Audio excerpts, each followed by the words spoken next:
We are at Lookout Pass. It's a ski area on the Highway 90 on the Idaho-Montana border.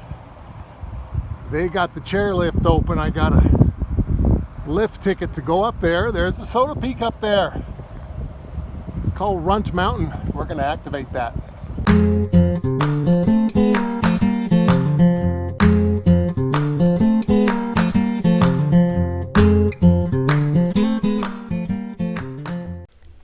Runt Mountain is a SOTA peak that sits at the top of the main chairlift at Lookout Pass ski area. Here's Lookout Pass's website. At the moment, they're advertising you come by and recreate by hiking or mountain biking, taking your bikes up the chairlift and riding down. Notice that they're only open 2 more days. September 5th will be their last day before they shut down for the season. So if you want to activate this peak, you'll have to do it next spring or summer, unless you want to go up during the winter, which would be a little more challenging. Here's the map of the ski area. Right down here is the parking lot, and it's the main chair. It shoots straight up to Runt Peak. There's Eagle Peak in the background there, but Runt Peak is the SOTA peak. And the chairlift ride's only about 10-15 minutes long. It doesn't take that long to get up there. And once you get up to the top, you're pretty much at the peak. Here's a map of Runt Mountain from the SOTA website, and right here is the main chairlift. Parking lot's right here. Another view from the topo map. Again, Runt Mountain is right here.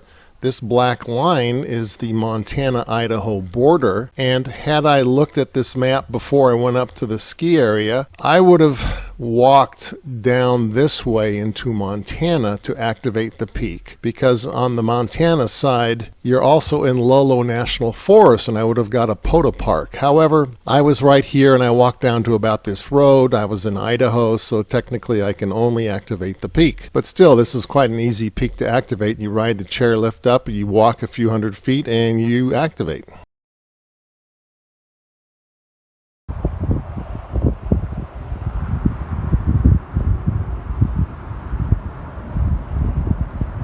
Up we go.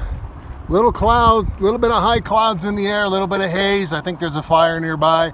Shouldn't affect the propagation at all. Looking forward to getting this activated. I tried this 2 years ago, but all I had was a handheld, 2-meter handheld. Didn't get a thing. We're sort of in a cell spot remote area, but I should be able to get out on 20 and 40 meters on HF, so let's see. There's our destination. Should be real close to the top of the peak. We'll see if I'm in the activation zone once I get off. Well, as I thought, we're pretty much at the top of the peak here. I don't see anything much higher than where I am right now, so just got to get to the top of the chairlift and you can activate.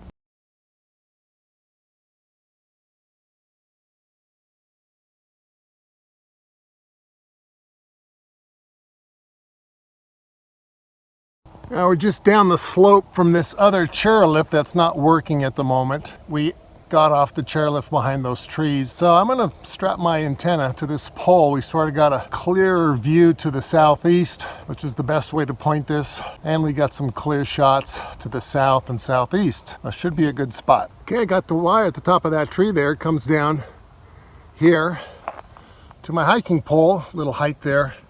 I got my cheater seat. And we got a little friend here. He wants to go on the air with us. And I'll be sitting up right here. I don't have anything. You want to get on the air? Let's go, CQ, CQ.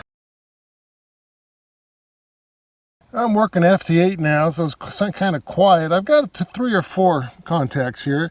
Just want to take a picture of the screen. You can see the ash falling from the sky. There must be a fire somewhere. I got 10 QSOs, about 10 on the SSB. So I got this peak activated. I'm going to play around with FT8 a little more, and then we'll head back down the chairlift. We were just about 100 feet down this chairlift, which is not operating at the moment. We come back up to the top of the hill,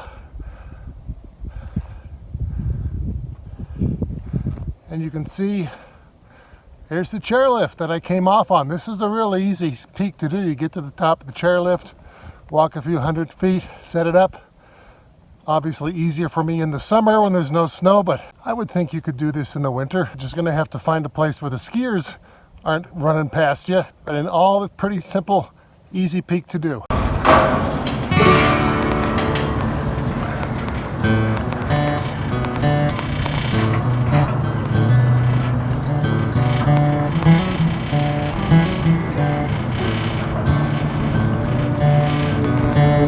You can see the Interstate 90 down at the bottom there at the very top of the pass.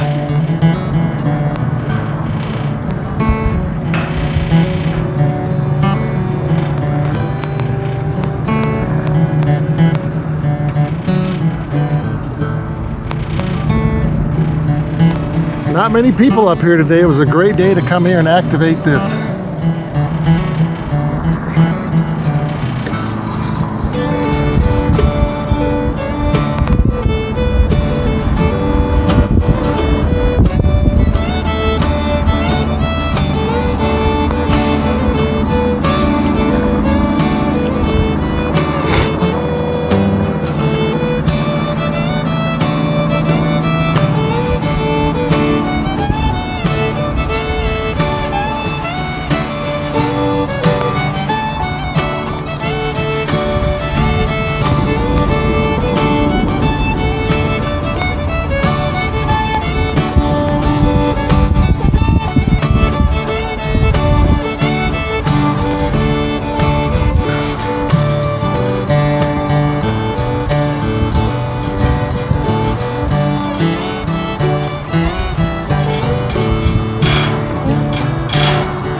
Okay, I'm back at the RV, a successful activation of Runt Mountain at the top of Lookout Pass ski area.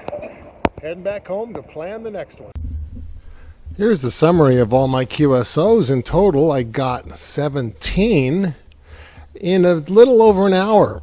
I started off spotting myself at 14.303 and worked 20 meters for a bit, and in the process got 2 summit to summits. So people sought me out. That was great. Then I went to 40 meters for quite a while and got 3 other summit to summits. So it was a great day for summit to summits. If you notice carefully, I got a QSO from K6EL at 1916, and I got another one from hit at 1907. And the reason he gave me 2 QSOs is because he was on one peak at one point in time, and he was on another peak at another point in time. Elliot lives in San Francisco. He works in Oakland. He's got 2 little one-pointer peaks right near him, and so he was in Oakland over here and was going home, crossing into San Francisco, and picked me up on the other little small peak near his house. I got him logged twice. After about 15 minutes, I'd gotten quite a few QSOs, enough to definitely activate the peak, so I thought I'd go into FT8 up here.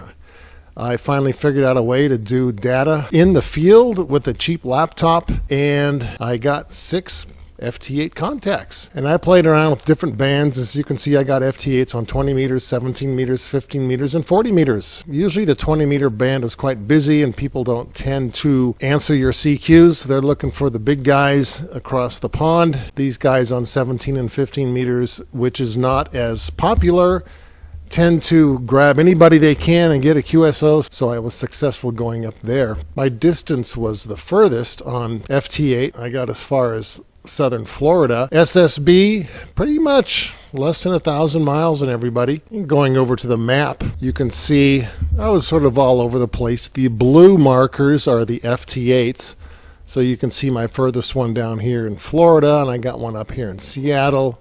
The reds are the SSB phone connections. Interesting cluster of QSOs in Central California, but pretty much all over the place. I am sitting where this purple ring is. That's the Montana-Idaho border on Highway 90. So from there, it looks like I was pretty much shooting south. I was pointing my antenna southeast, and it looks like it worked. So in all, a real good day. I had fun. I'm doing this one again next year. And this time I'm walking over into Montana so I can get the Parks on the Air as well.